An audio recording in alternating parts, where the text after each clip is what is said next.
You know, we planned on the 27 lap race, but then that got knocked back and then the rains come in, so that sort of changed.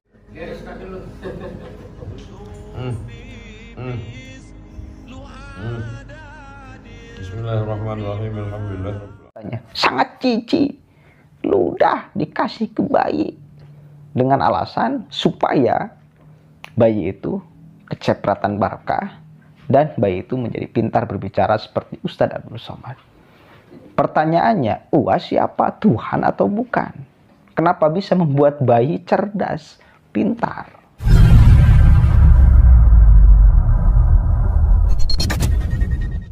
Assalamualaikum warahmatullahi wabarakatuh. Hamdan syukran lillah amma ba'd. Sahabat manusia plural yang saya hormati dan saya banggakan. Aksi seorang pawang hujan itu menjadi perbincangan dunia. Di sisi lain, orang lain membanggakan aksi pawang hujan itu karena melihatnya bahwa itu merupakan kearifan lokal yang mencoba dihadirkan di momen laga dunia balapan motor ya. Nah, kemudian di Indonesia banyak yang nyinyir, orang yang beranggapan bahkan pakai perspektif agama bahwa itu tontonan kemusyrikan dan itu tidak pantas dilakukan. Pokoknya pro kontra.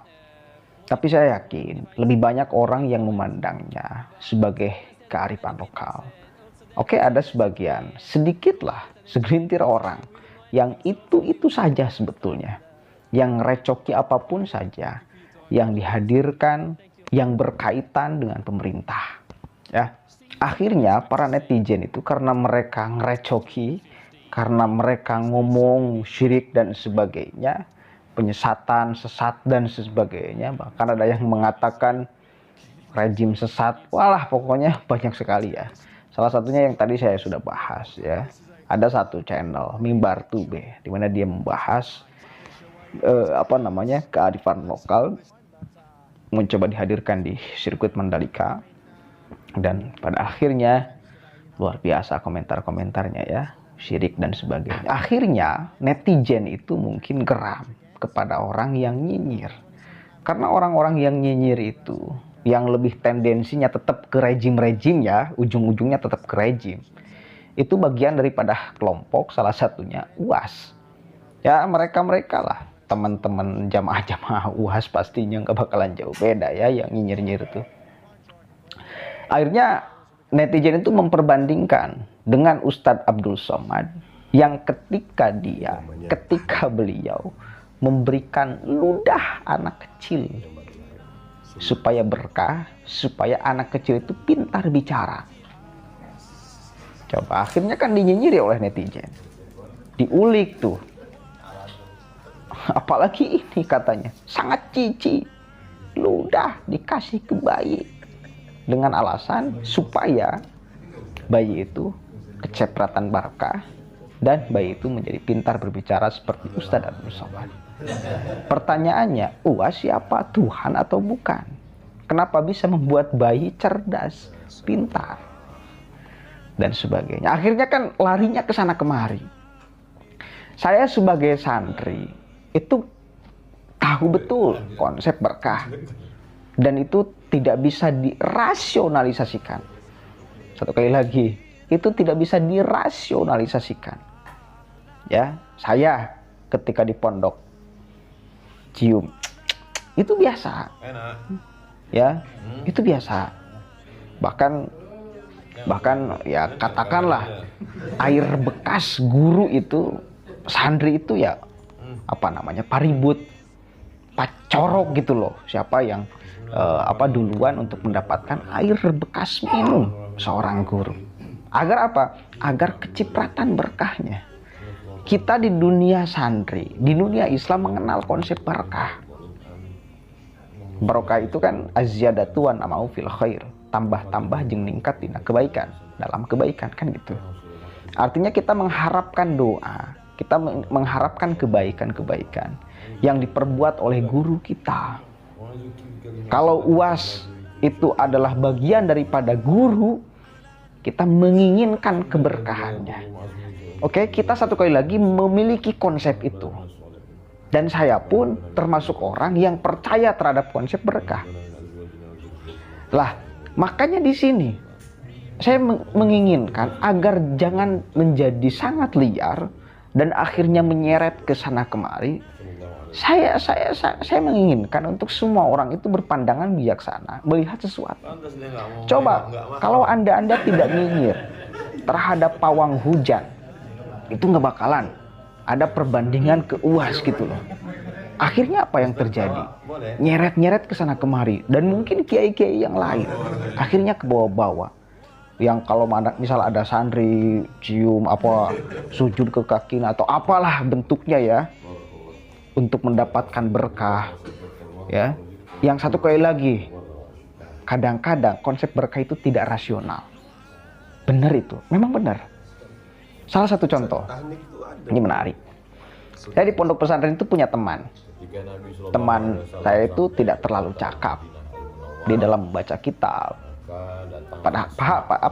Dan kalau ngaji itu jarang masuk dia, jarang masuk. Kenapa? Karena sering membantu, membantu masak, ditunggu ya untuk para santri. Kalau ada mobil kiai yang kotor, dia basuh, dia bersihkan. Pokoknya jarang ngaji. Akhirnya apa yang terjadi? Dia ketinggalan di dalam kitab-kitab ya, pemahaman kitab-kitab, pengkajian kitab-kitab. Tapi alhasil sekarang setelah lulus nih sekarang, karena dia benar-benar serius mengabdi ke pondok pesantren, mengabdi kepada kiai ya, akhirnya apa? Sekarang menjadi salah satunya kiai lah di kampung. Padahal dia nggak jago-jago amat gitu. Kenapa sekarang kok bisa jadi kiai? Sekarang bisa baca kitab dia, punya santri juga kan. Lah itu konsep berkah yang dipakainya itu konsep berkah. Jadi satu kali lagi tidak rasional. Satu kali ada kalanya berkah ini tidak rasional. Orang yang jarang ngaji kok setelah lulus di pesantren 5-10 tahun setelah lulus di pesantren kok jadi jago ngajinya. Ada konsep itu. Nah, gitu. Jadi jangan sampai dengan kejadian ini karena menyeret ke sana kemari, akhirnya orang lain menggunakan kemampuan akalnya untuk melihat segala sesuatu. Gara-gara apa? Gara-gara ente tidak bijaksana melihat ritual, melihat kearifan lokal yang dipertontonkan di sirkuit Mandalika. Coba jangan selalu perspektifnya negatif. Bahwa apa yang dilakukan oleh si pawang itu adalah kemusyrikan, adalah tontonan kebiadaban, adalah tontonan kesesatan dan tidak pantas untuk dipertontonkan di hadapan dunia. Secara kita negara yang mayoritasnya Islam. Coba jangan sepicik itu gitu loh. Oke, kita mayoritas Islam. Tapi saya yakin kebanyakan orang Islam juga memahami kearifan lokal yang di setiap daerah ini mungkin berbeda-beda. Hanya sebagian aja orang Islam yang tidak memahami konsep itu. Tidak mau memahami fakta bahwa ya Indonesia ini ragam, suku, agama, dan budaya. Dan ini satu kali lagi yang membuat Indonesia lebih indah daripada orang lain. Toleransinya sangat tingkat tinggi dibandingkan dengan negara-negara yang lain. Kenapa? Karena masih ada banyak orang Islam yang memahami fakta bahwa perbedaan itu biasa, bahwa perbedaan itu juga kemudian anugerah Tuhan yang mesti kita syukuri, dan itu menjadi semakin kita lebih dewasa di dalam sikap beragama ataupun berbicara. Kan gitu. Karena harusnya kan ke arah sana. Jadi jangan sampai gara-gara ente itu nyasar ke semua kalangan yang punya konsep berkah, apalagi para santri-santri. Satu kali lagi ya, saya tidak menyalahkan apa yang dilakukan oleh UAS, karena memang dia cakap berbicara. Akhirnya orang tua mungkin menginginkan anaknya juga cakap berbicara seperti UAS. Akhirnya ludahnya diberikan. Ini nggak jadi soal. Saya melihatnya mereka yang memberikan bayinya untuk diludahi oleh UAS itu memiliki konsep berkah supaya kecipratan berkahnya. Satu kali lagi, saya tidak mempermasalahkan itu. Karena saya pun bagian dari yang meyakini dan mengimani bahwa konsep berkah itu ada dan kadang-kadang tidak rasional. Begitupun sama yang di sirkuit Mandalika. Secara rasional itu sudah dilakukan. Garam 3 ton itu udah ditabur untuk merekayasa cuaca.